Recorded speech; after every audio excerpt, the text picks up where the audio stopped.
रामगढ़ विधानसभा क्षेत्र में बीजेपी के उम्मीदवार अशोक कुमार सिंह को वोट कौन करेगा और क्यों करेगा, ये जान लीजिए। और हकीकत बता दें कि युवा तो वोट करने वाला ही नहीं है। लेकिन उससे पहले आपको हकीकत बताएं, आपको बता दें कि 11 नवंबर को चुनाव होने वाला है। आज के बाद चुनाव होगा और इस चुनाव में आज अशोक कुमार सिंह का पूरा पोल खोल देते हैं। अशोक कुमार सिंह ने उपचुनाव में अमरिया पंचायत के गंगापुर के एक जहां पर प्राथमिक विद्यालय, उस विद्यालय पर उन्होंने वादा किया था कि यहाँ पे सड़क बना देंगे। लेकिन उपचुनाव में वो जीत जाते हैं, फिर भी वह सड़क आज भी उसी दुर्दशा में है। और वहां पर उस स्कूल में जाने के लिए रास्ते में पूरा पानी भरा हुआ है और लोग अशोक कुमार सिंह को वोट देने भैया कैसे जाएंगे, कैसे जाएंगे अशोक कुमार सिंह को वोट देने के लिए उसी कीचड़ में होते हुए, या फिर जाएंगे ही नहीं, या फिर जाएंगे तो कीचड़ में हेल कर जाएंगे तो वो यह भी तो सोचेंगे जिस कैंडिडेट को हम वोट देने जा रहे हैं उसने तो इस सड़क का वादा किया था, वो सड़क भी नहीं बनवा पाया। और अशोक कुमार सिंह को वोट युवा भाई का क्यों देगा? वह इसलिए देगा कि 60,000 नौकरी देने का वादा करते हैं और वह जब लास्ट उनका प्रोग्राम होता है, लास्ट चुनाव प्रचार होता है तो 60,000 से घटा करके 50,000 कर देते हैं। रामगढ़ के भाइयों बहनों, आपको आश्वस्त करते हैं कि अशोक केवल हिस्सेदारी पर चयन नहीं लेता, 60,000 युवक और युवती को व्यवसाय और नौकरी देने के बाद आपसे वोट मांगने के लिए आएंगे। 30 में 5 साल में 1 करोड़ बिहार के युवक और युवती को नौकरी और रोजगार देना है। 1 करोड़ तो हमारा हिस्सा लगभग 40,000 भाई, लेकिन हिस्सा लेके हम संतोष नहीं करी विकास में। हम संकल्प ले बानी कि 5 साल के अंदर अपना विधानसभा में 50,000 युवक और युवती के नौकरी या रोजगार देके तो चुनाव लड़ाई। यानी कि चुनाव जीते नहीं 10,000 का घपला अभी कर देते हैं। तो सोचिए चुनाव जीतने के बाद कितना बड़ा भ्रष्टाचार होगा। चुनाव से पहले 10,000 नौकरी का भ्रष्टाचार और घपला मार देते हैं तो चुनाव जीतने के बाद कितना भ्रष्टाचार करेंगे। और पार्टियों का तो मुझे पता नहीं, लेकिन जिस पार्टी का आज पोल खोलने वाला हूं वह पार्टी का यही हकीकत है। उन्होंने वादा किया था कि उपचुनाव में गंगा मैया का पानी ला दूंगा। उन्होंने लास्ट चुनाव में यह बताया कि टेंडर पास हो गया है, जमीन खरीदा गया है, योगी जी ने कह दिया है कि पानी ले जाइए।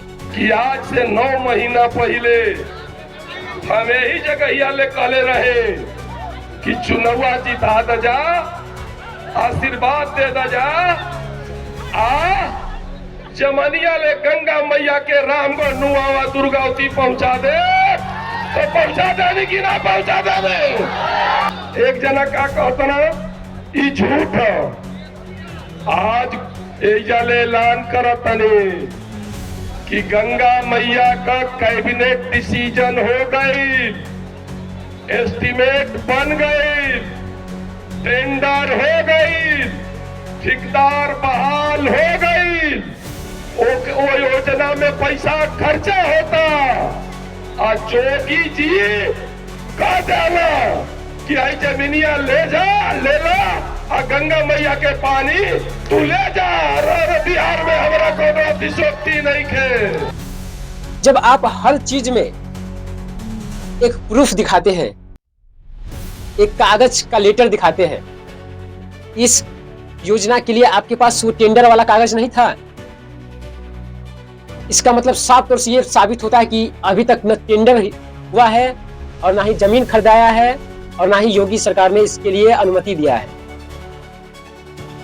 ये साफ तौर से पता चलता है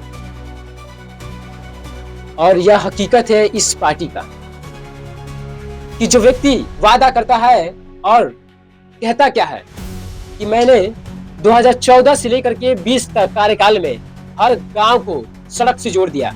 आप सबसे वादा कैले रही कि हर गांव के पक्की सड़क से जोड़े 15 से 20 का कार्यकाल में, तो जोड़ देने की नहीं।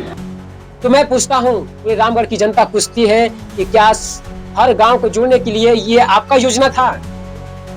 ये योजना मुख्यमंत्री ग्रामीण सड़क योजना था, जो मुख्यमंत्री के द्वारा हर गांव को जोड़ना था।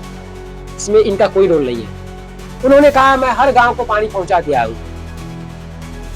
कहें तो नल जल योजना, ये नल जल योजना इनके क्षेत्र में आता है।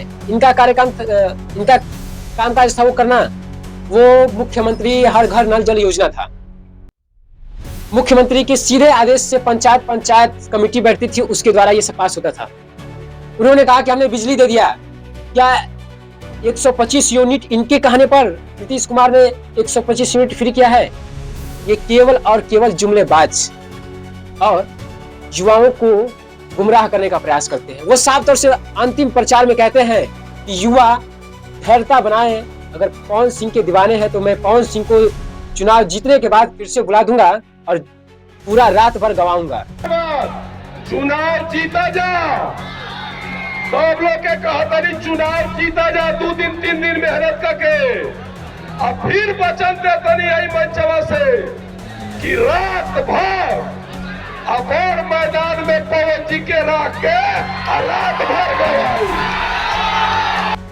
ये क्या एक विधायक की भाषा हो सकती है? ये तय हो चुका है कि जो 60,000 नौकरी देने का वादा करता है और वह अंतिम चुनाव प्रचार में 50,000 वादा कर देता है और ये भी कहता है कि वृद्धा पेंशन तो 1,001 रुपया हो गया है, यानी कि 1100। क्या 1,001 रुपया 1100 होता है? और हमारी विधवा बहनों का पेंशन 400 से सीधे 1,001 रुपया हुआ। सबका पेंशन 1,001 रुपया।